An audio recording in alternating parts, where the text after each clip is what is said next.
This meeting is being recorded. Okay, welcome to the Legislative Tourism Caucus. Today is Friday, February 4th. First of all, my apologies for not doing this live on YouTube. I couldn't get access for some reason, so I will get it onto YouTube. I'm recording it, so we'll be able to get it onto YouTube. Second, we have a little bit of a light turnout. There's a big snowstorm today, which is apropos. Of course, we're talking about tourism, but so I know people are going to be interested. I know people are interested in what we're going to be talking about. And so I'll make sure they have I'll have access as well.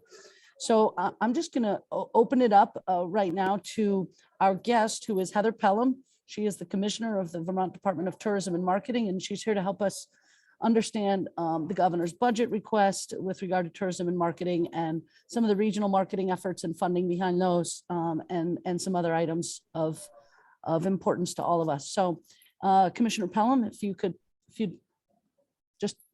I'm just throwing it back to you. No, I appreciate that. Thank you, Heidi, and good morning, everybody. I'm happy to have the time today to talk about all things tourism. So in terms of budget, I thought that if I'm just going to go ahead and share my screen, I think it'll be a little bit easier to have a visual. So hopefully, okay.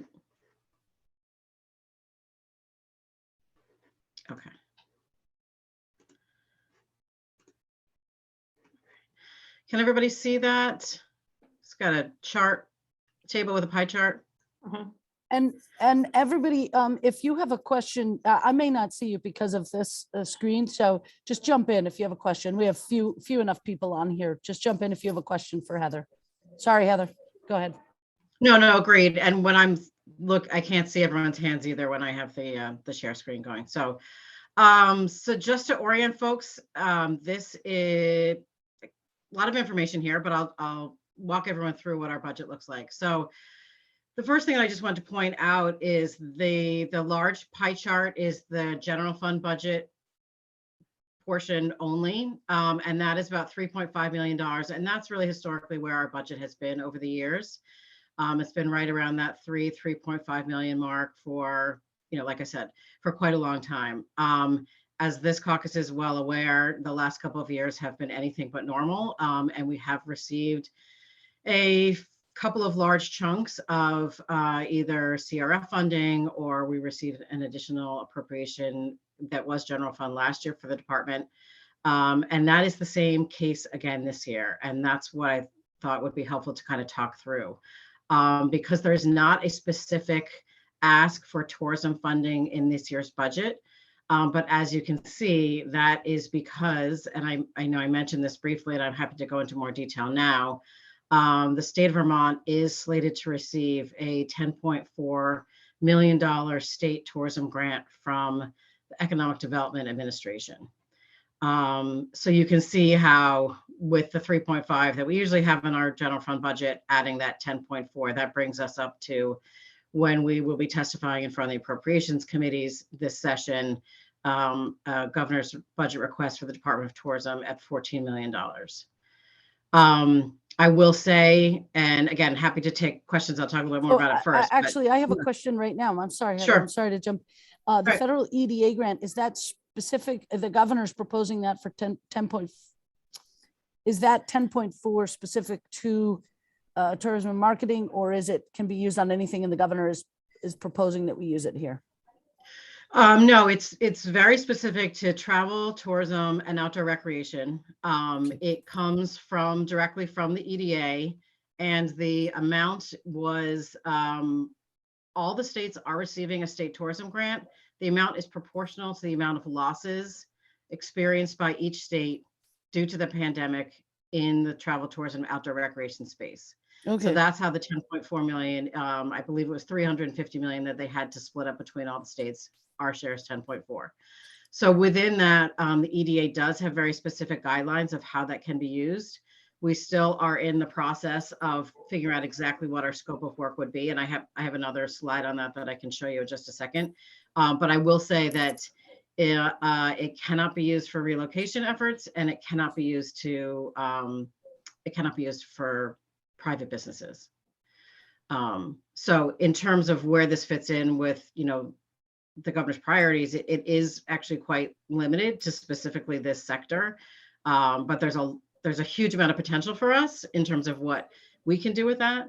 But that does explain why there isn't a specific ask for tourism funding in this particular budget year.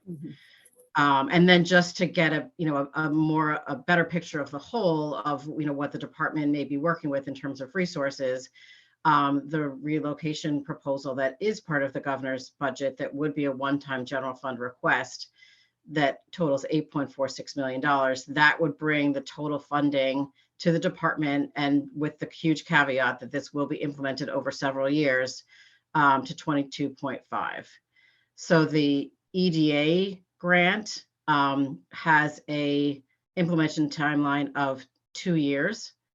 The clock has not started running on that yet, in the sense that that 2-year timeframe does not start until we have an executed grant implementation plan with EDA, which we do not have yet. There's still several steps that we have to go through on that. Number one, we have to go through joint fiscal to actually, receive permission to receive those funds.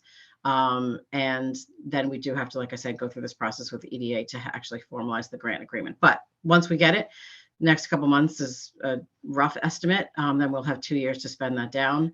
With the relocation proposal, that proposal is a 3-year proposal in and of itself. So again, just to give folks an idea of, there's potentially a fair amount of resources coming to the department to support the sector over the next couple of years. And so those small pie charts are just sort of to give you an idea of, the amount of resources that we may be working with versus what traditionally our budget looked like.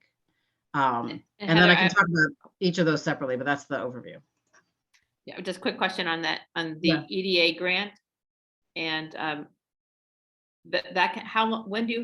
when does that, all those monies need to be spent? Is it the 2024 deadline that other dollars have? It's not the same ARPA. I mean, let me not misspeak here. I believe it goes out to 2026 if it's an infrastructure program. As I understand it, it is 2 years, like I said, from the grant implementation program. They give us 24 months, but there's a slightly longer time frame for infrastructure. But everything has to be wrapped up. Like there's a very, very end date of 2026, but that includes all of the reporting, all of the drawdowns, like everything buttoned up completely. So the time frame we're working on is much closer to the 2024. Yes. Okay. Thanks. And I can, so here's just a quick slide on the EDA funding. This was the original kind of not necessarily appropriating language, but how EDA describes it. So actually I understate it was 510 million that was split between the states. There is also a competitive portion. So there are some other projects that some industry partners are applying for competitive grants also under this funding. And this was all part of ARPA. But just for for everyone here, the way that we have envisioned how this might support the work of the department is, number one, this funding it can be used for destination marketing. That is quite unique. EDA has never allowed marketing as an allowable expense. So that's pretty exciting to us. With the way we have kind of sketched it out is that we're thinking that there's an opportunity here to do things that we haven't had a chance to do before, but will be in that vein of how do we use this amazing opportunity, these one-time funds, to really be transformational for the industry going forward. So, a strategic planning effort to see like, what does the next 5-10 years look like for tourism in the state? How can we best prepare for that? To be able to do some brand study and visitation research, which we, have not been able to do in many, many years. It would naturally still include the development of creative assets for us to promote the state, as well as an implementation budget to get those out into the market, to protect our market share. And then possibly we're looking at sub-grants to regional organizations. That's dependent on the guidelines from the EDA. Within that, we also are looking at, are there some projects that we could accomplish in generally, another bucket of workforce and business development. We would do that through a competitive RFP contract process. And then destination development / infrastructure. Again, the way that this funding is structured, either VDTM would have to directly manage that project, or which is not that practical given our capacity and skill set, or we could sub-grant it to a state entity. So we're working with the folks over at Forks Parks and Recreation to see if there are some distinct projects that would really be very impactful to increase visitation and our general, resiliency as a state when it comes to tourism in the outdoor space. So that's the ideas that we have in terms of how this money could be used to support the sector, that we are still, like I said, there's time in terms of what that grant implementation plan, what the scope of work is structured around. I did mention, Stephanie, you'll recognize this in committee the other day, that we did do a series of roundtable meetings this summer. And actually, Heidi, I know you were able to participate, which is great. Some of the ideas in terms of what we could do with this money definitely came out of those roundtable discussions. And I've actually had the team go back and see how we could parse out a lot of what we learned from that to be able to, in a form that we could share that more easily so folks can see the learnings from those meetings. So we had 3 meetings around the state, lots of great ideas. And then we did take all those and condense them into a survey that we could then push out to folks that were not able to participate. And so we do have the results of that survey as well. So, based on the feedback I heard the other day, we're getting that information together. But just so everyone understands that, the ideas that we're working on here as to what is in the realm of the possible, have been informed by what we've heard around the state. I'm happy to go into the relocation proposal next, if folks would like, just to kind of cover the big ticket items. So this is a proposal in the governor's budget for this year. This would be to fund a regional relocation network and associated promotion to support that network. So this is all about workforce. This is about, all the different strategies that we can bring to bear to help our industry and the entire state to fill our open positions. And Heather, yeah. Sorry, can you just clarify? Relocation is a big word these days in all of our efforts in economic development, and there's a big effort for actually handing people money to come here to work. I just want to make sure we're not talking about that. We're talking about something else. Can you? This is different. Correct. There is funding in the governor's budget to provide additional funding for the relocated and the remote worker program. Those are the incentive programs, but this is separate. So I would say this is complementary in the sense that when we're encouraging folks to move here, some people may be, those incentives can certainly be important, but this is a standalone proposal that I think, works either way. So really what this is, we've been working on relocation generally for the last couple of years, starting with the state-to-state program, which was an initiative that the department started to help folks when they're thinking of coming to the state, come for a weekend, see what it's like, meet local employers, meet potential neighbors, and really get a feel for what it'll be like. Out of that program, and that was not funded specifically. We were able to support the regions with some reimbursement of expenses, but there was not funding behind that effort. But we did learn from that, as in the fact that it's really, where does relocation actually work? What does it take? It's at the local level, because that's where folks can actually be connected to the local employers, to where are they going to find housing, what are the school systems like, and can they get connected to the local social networks, whether that be young professionals, other business leaders, BIPOC social networks, all sorts of, those are the kinds of connections that you're only going to make on the local level. And it takes time and it takes systems to be developed. So actually I'm starting at the bottom of this chart here. But the way that this funding is structured, first of all, it's a 3-year proposal. So we acknowledge this does not happen overnight. It takes time. So the way that we have envisioned it is that it would be one-time funding, but there would be enough funds that we would be able to create a 3-year kind of scope of work for this program. So it would be 2.82 million per year. And out of that, 1.2 million, again, this is at the bottom of the chart on the left, would be grants to the regions to support this relocation work. So we've budgeted at $100,000 per year to each of 12 regions. Think of the RDC regions as, basically what the delineations would be. And so when we think of this over 3 years, $300,000 to a local region is, I think absolutely transformational in terms of their ability to bring their relocation. And also this is, retention as well is a huge part of this, to bring those efforts to the next level. That sustained funding and that level of funding is, what we think it's going to take to actually have, people in position, employees in these positions to be able, this is not just, added on to what the work they might be doing already. And that's really what the situation is now. We have very willing partners in the regions, depending on the community, some folks have more developed programs than others, but in terms of working with the state, we really have been relying on their cooperation and, really volunteering their time versus everything else that they have to do to help us in these relocation efforts. So this would provide that predictability of funding and some sustainability for their operations. And we would manage that through an annual grant process or a grant agreement, so that we would have a process for, what is the scope of work that's appropriate for each region, and then how do we get the reporting back? So that's a huge part of all of our efforts, is how can we actually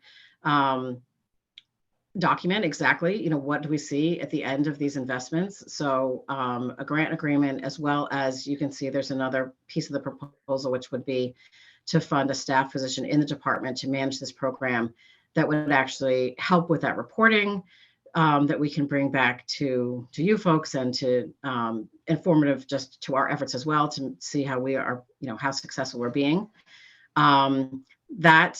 That staff position would also be a resource for the regions themselves in terms of sharing best practices, creating toolkits or other types of resources that would really help their efforts, so that we're not reinventing the wheel 12 times, that the regions are learning from each other, and they're learning from those regions who may be a little bit more advanced in this process than others. But this base funding, per year to the regions is really to create the backbone of this network. And then, moving up to the top of the chart, the idea is that the regions will be able to nurture the leads. Well, how do we get them those leads in the first place? So there would be a paid promotional effort. Think Vermont, as our, relocation program, has not had funding for several years to actually do paid promotional work. We had some seed funding a couple of years ago, but this would really be like, how do we fill that pipeline with leads that then we can push down to the local regions? That lead generation and distribution process in of itself is something that we've been working on in the last couple of years. So we do have a system now in place, but this, in terms of how the proposal is structured, again, there would be 1.5 million per year that was dedicated to filling that pipeline with leads, and then thinking about it in terms of some broad marketing, just in terms of, Vermont is a great place to live and work, but that actually also focusing in on very targeted efforts for some of our most high demand professions. So, we've all heard about the crisis in healthcare and with nursing. So this would be focused. We would look at that specifically. We would look at the trades specifically, what are the types of jobs that we are just so desperate to fill, and how can we make sure that this marketing effort is specifically targeted to that. I've got a few questions on this page, Sure. if I could. So Please. First, with regard to the, this is a 3-year, 2.82 million a year. The regional grants, is it only one application and then you're partnered with that entity for the entire 3 years? Or do you have to go back every year for the $100,000 grant for the RFP process? Yeah, I mean, that's a great question. I mean, we would hope that the first year would go well. So it will be, a competitive RFP in the sense that we're not going to dictate, oh, this has to go to the RDCs or this has to go to the chambers, because right now our network is made up of different types of organizations. We work with, depending on the region, it's the lead organization can be slightly different. So once we've done the year one, I mean, we would hope that we would have established enough of we would establish that they are the entity to fulfill the scope of work. But because it is an annual agreement, I guess I would say that the opposite. We could end that agreement if it was unsuccessful and go back out to that I guess region. that's what I'd like you guys the to idea think would about be- is if you can, if it's one RFP, unless that first year doesn't have the results that you're, and then it goes back out to an RFP. I would hate to see our regional organizations have to go redo an RFP every year for this. If No, they're doing agreed. well. Okay, Right, agreed. The idea, it's more like there's a backstop if it's not going well. okay, But the whole idea is, as you're pointing out, we don't want regions to have to go back every year for this. That's why Okay. we're looking at this a 3-year program so they can plan for that. okay. And then on the marketing aspect, and I understand, and I think this is important, obviously, the targeted advertising, and I know that, there's a lot of talk about healthcare and trades, and that's true. I mean, I'm constantly trying to find, plumbers and, or trying to organize getting plumbers and what have you at my places. But we have, there is a real workforce crunch in the actual tourism industry as well. And I'd like to see if we can make sure some of that is, I'm in the, sorry, Representative Harrison, it just came up to me. But I'd like to make sure that that some of this targeted advertising we were talking about, maybe instead of, we were talking about maybe trying to get people from, we have lots of, there's the culinary schools throughout this country that we have a huge, a really well-known and well-respected food brand here in Vermont, farm to table and other things, and talking about management of resorts and things like that. And, Cornell has a school for that and other things. So I guess I don't want to lose track of targeting for the hospitality industry as well, I guess. That's kind of what I'm trying to say. Yeah, no, that's a fair point. I mean,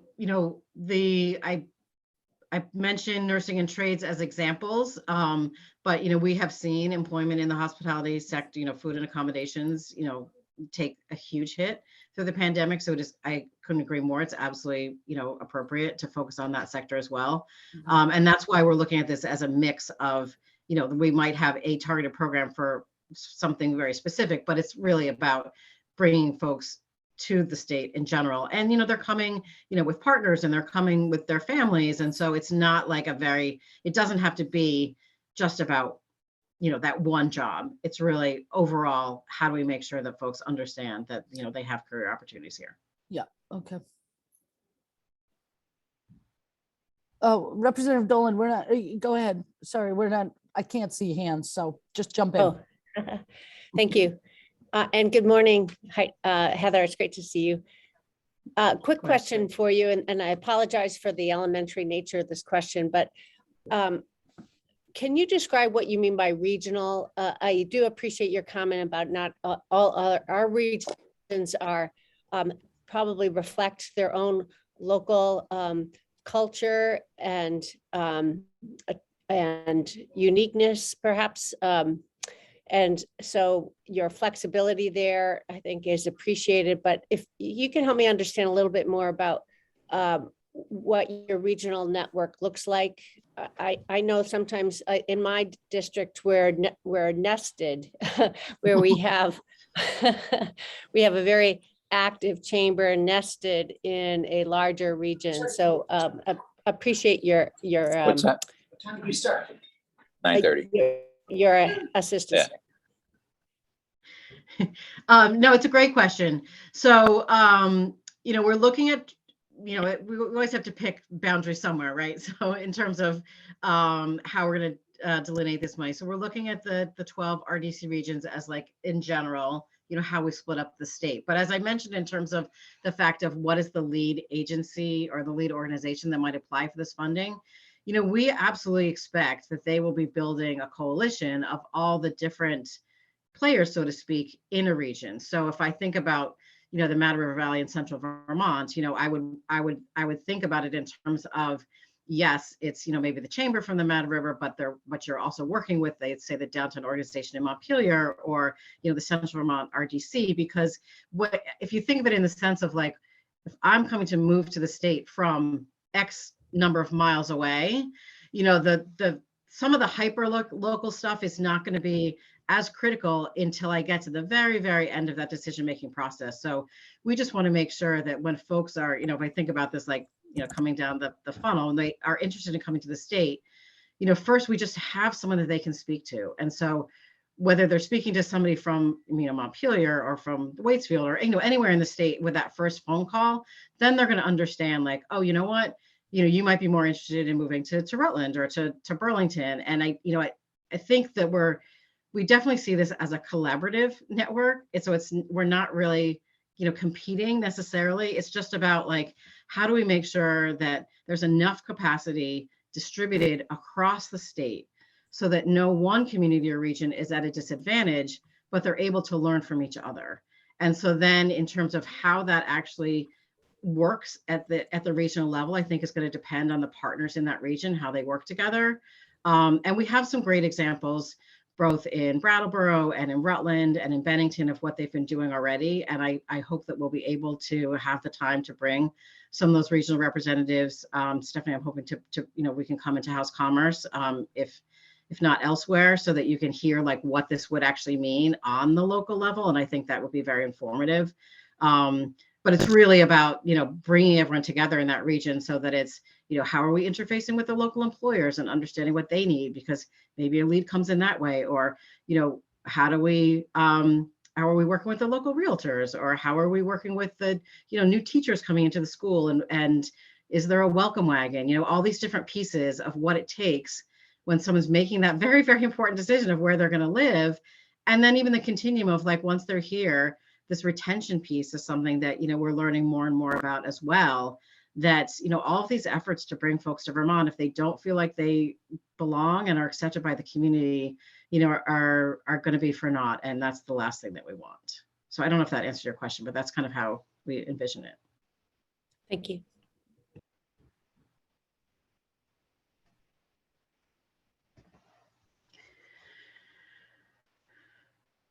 All right, so I don't know if there's any other questions about funding. I guess there's another piece of funding that I can sort of shift gears and talk about some of the regional relocation grants, regional marketing grants. Okay.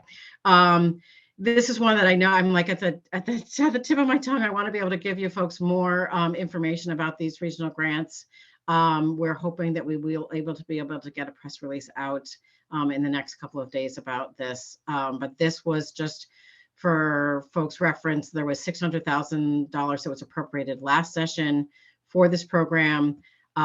This was a regional marketing effort that was based loosely on the Restart regional marketing grants that we did back in 2020 with CRF funding. Those were more focused on consumer stimulus and getting folks, you know, back downtown and into our stores and so forth.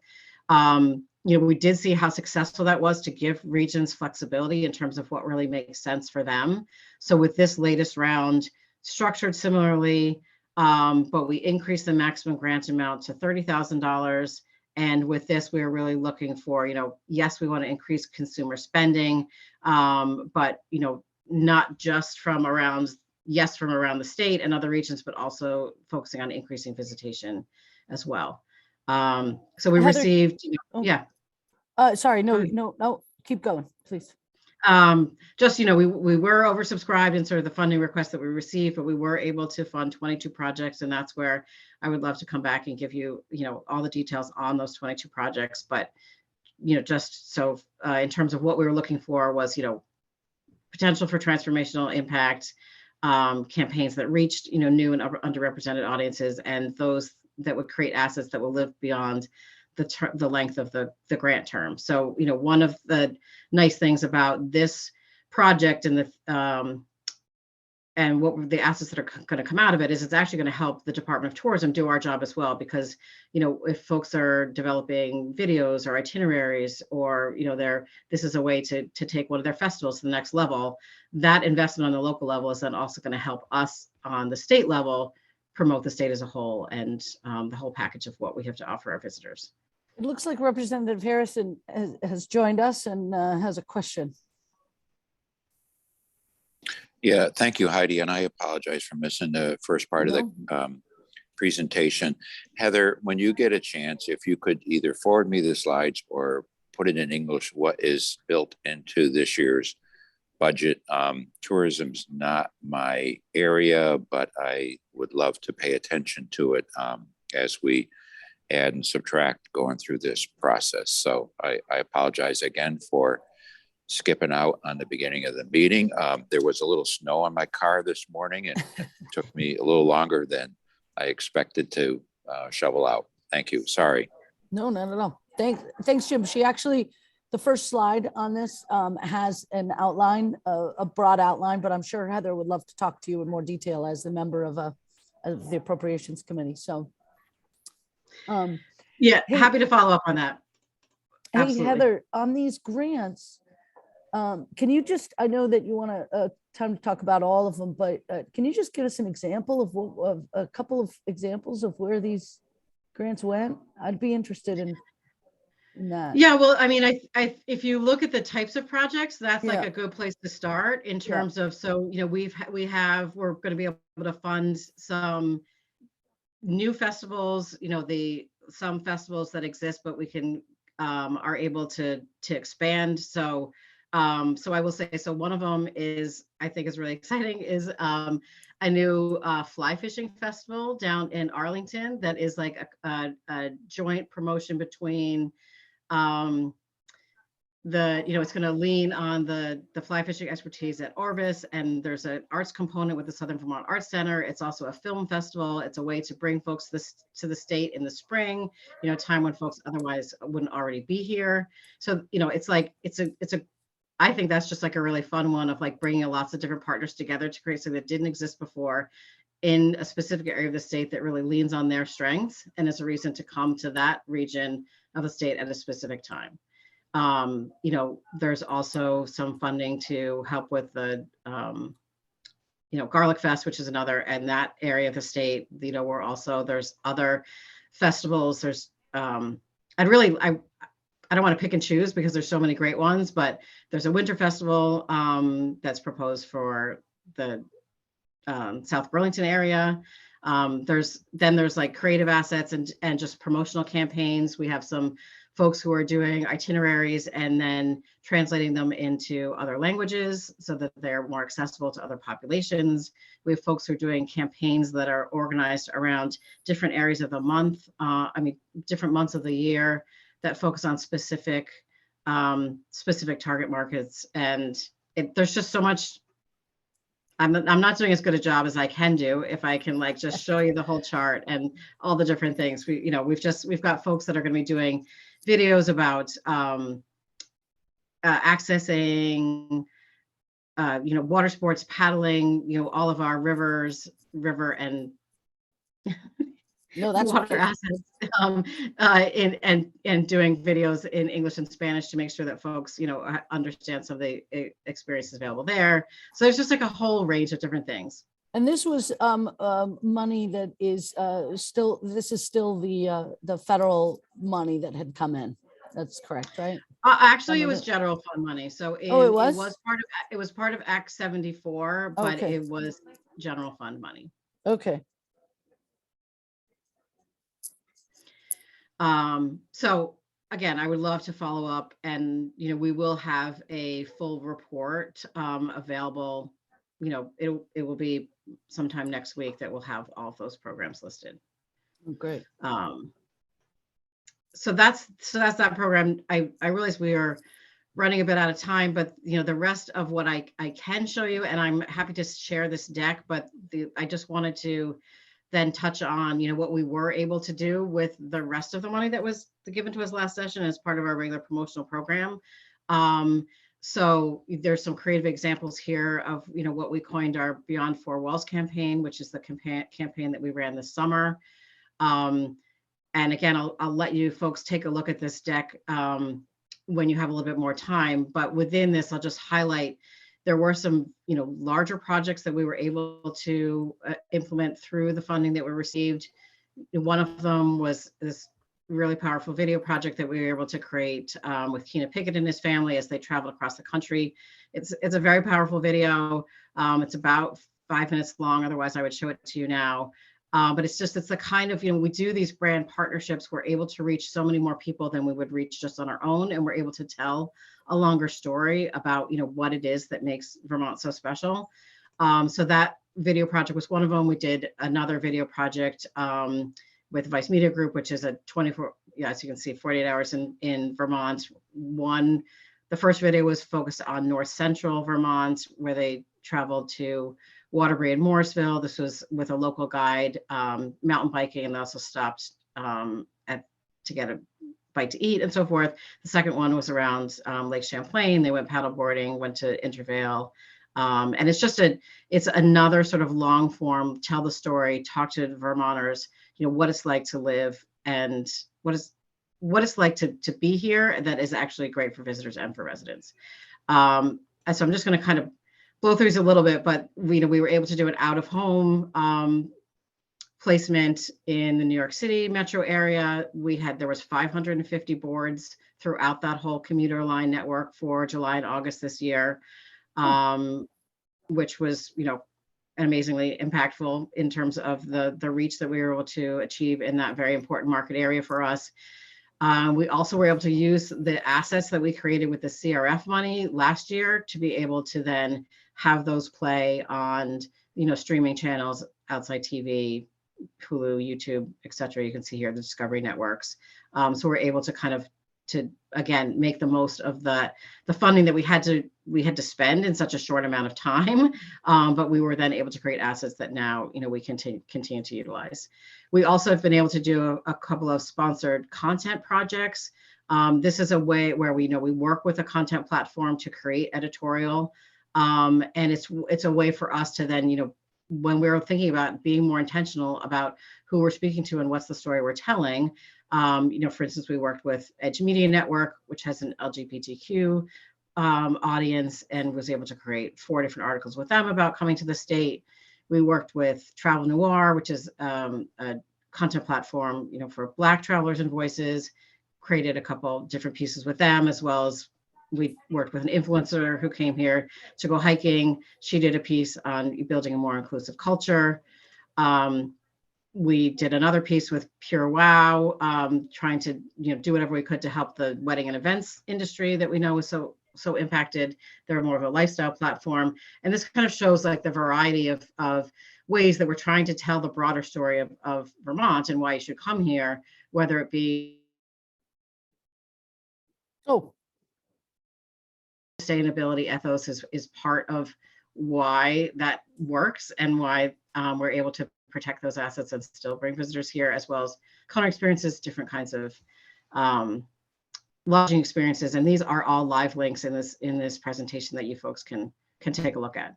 And I just have 2 more slides here to show you this, what does that all add up to?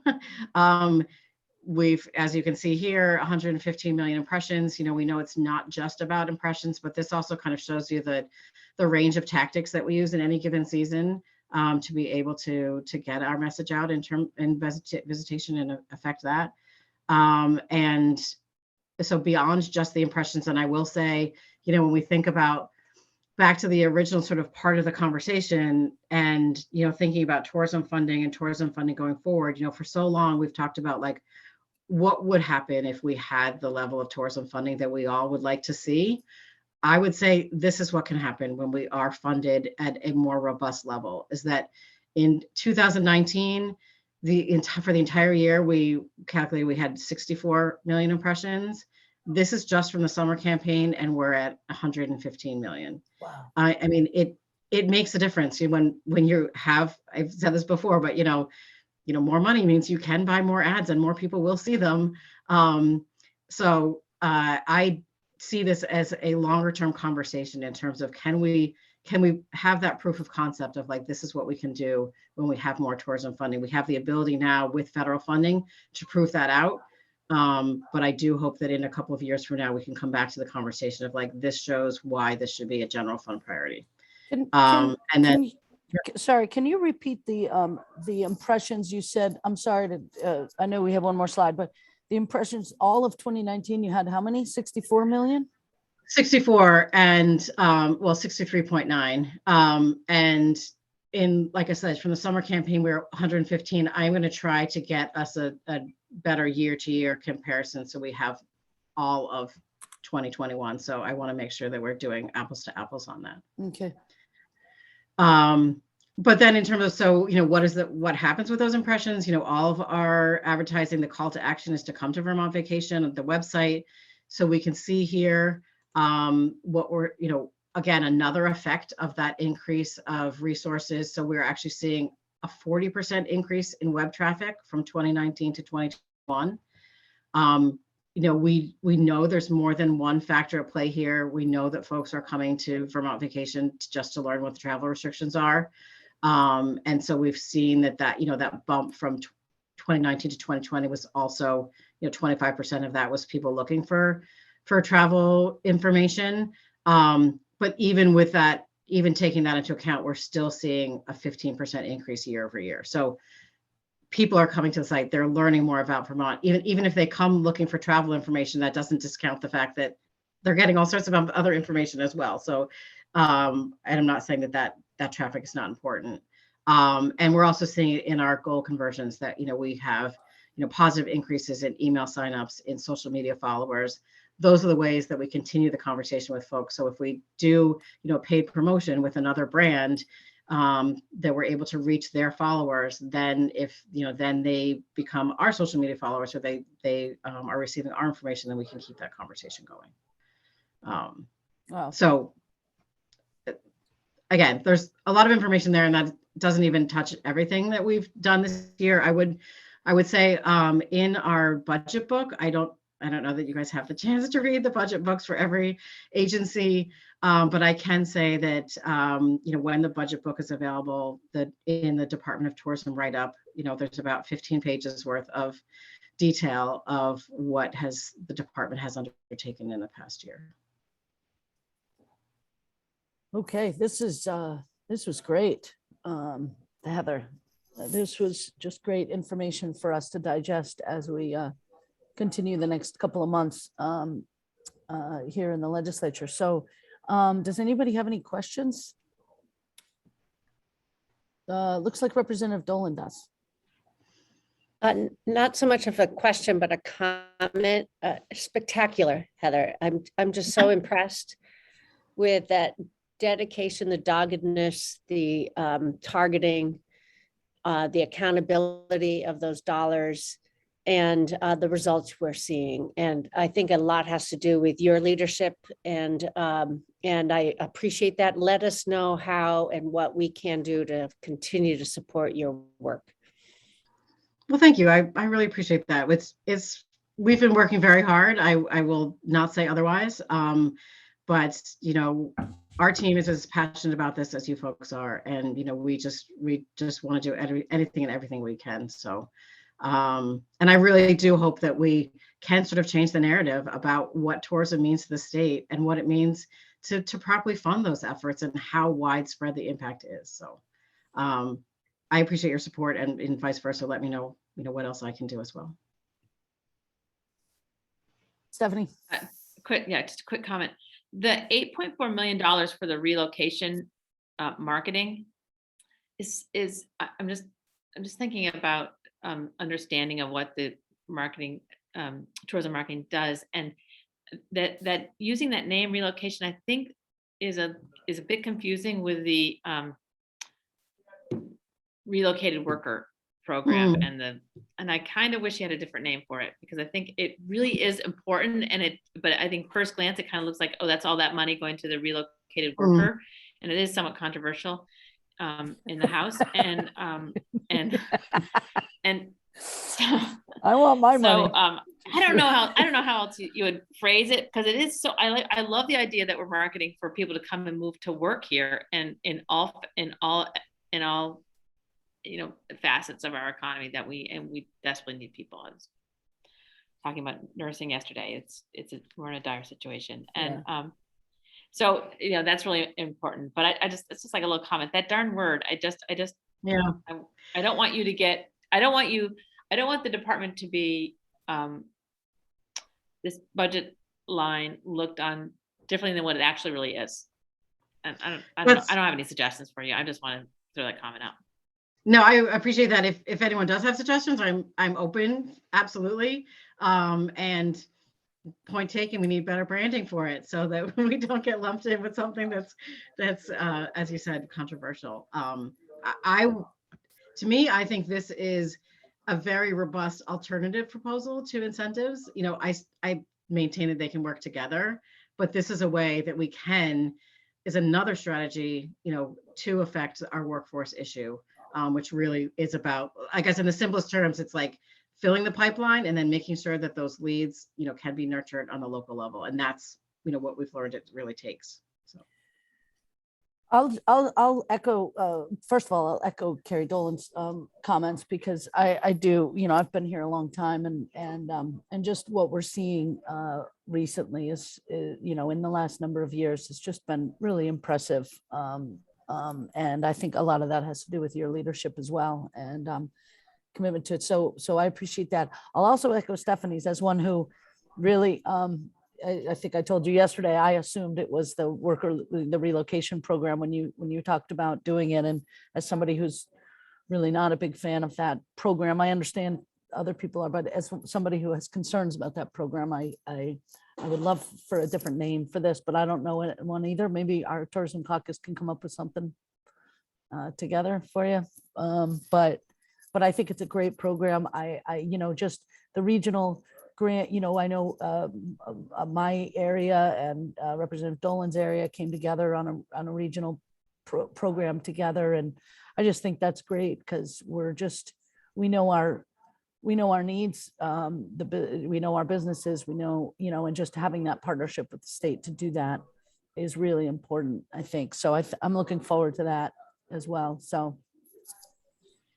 Well, please, and if you're hearing, I would say in terms of, how can we help each other? If you're hearing concerns about, okay, it's a bad name, point taken, other is there, we need to focus on this part of that proposal so that folks understand that it is different from the incentives, and that it is about, I see this as empowering the regions. I mean, we can't do this alone, and so how can we put, quote unquote, the resources of the state behind, all the partners it's going to take to actually make this successful. But if I would just say, please, let's have an ongoing conversation about how we can make sure that message is heard.